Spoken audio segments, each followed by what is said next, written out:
داتا صاحب نے امام صاحب دے بارے کی لکھیا پتہ نہیں؟ پیشوائے سنیاں امام اعظم دے بارے، داتا صاحب دے بھی پیشوا امام اعظم۔ آج مسلمانوں کو پوچھو جی کون ہو، کہتے ہیں میں سیدھا سادہ مسلمان ہوں۔ میں کہا جی داتا صاحب ڈنگے مسلمان ہیں، خواجہ صاحب ڈنگے مسلمان تھے، سلطان الہند ڈنگے مسلمان، اعلیٰ حضرت بریلوی ڈنگے مسلمان، سارے کہتے ہیں میں سنی ہاں، تو کہڑے پاسوں سیدھا آیا؟ جڑا بندہ کہندا ہے نا میں سیدھا مسلمان ہاں، اس تو بڑا منافق ہی کوئی نہیں۔ کیا بات ہے، تو کہڑے پاسوں سیدھا ہاں؟ سارے بزرگ للکار کے کہندے رہے اسی سنی ہاں، تو کیوں بکواس کرنا؟ تو انہاں نالوں زیادہ دین سمجھا؟ وہ ہاتھ بن کے پیچھے کھڑے نا، ہما شیران جہاں بستائی سلسلان روباز ہیلا جساں بگسلت سلسلہ ای سلسلہ را۔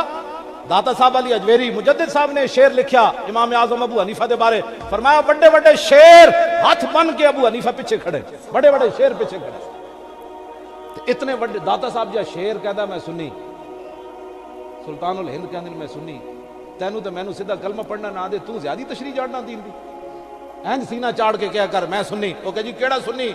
ایک تو سننے اہل سنت وال جماعت ہے، انہیں کہا میں وال والا نہیں، میں داتا علی حجویری والا سنی ہے۔ کبو نہیں تو مٹ جاندیاں جڑیاں قوماں تعصب چھڑ دین، ساڑھا تعصب تے ہے بھی نہیں۔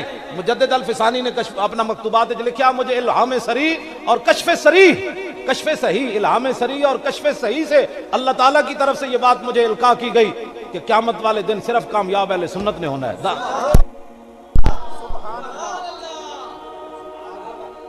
گل سمجھ آ رہی کہ حضور نے قیامت والے دن پوچھ لیا، میں علماء نال گل کر رہا، میں علماء دے پیراں دی خاک بھی نہیں، لیکن اپنی ذمہ داریاں سمجھو۔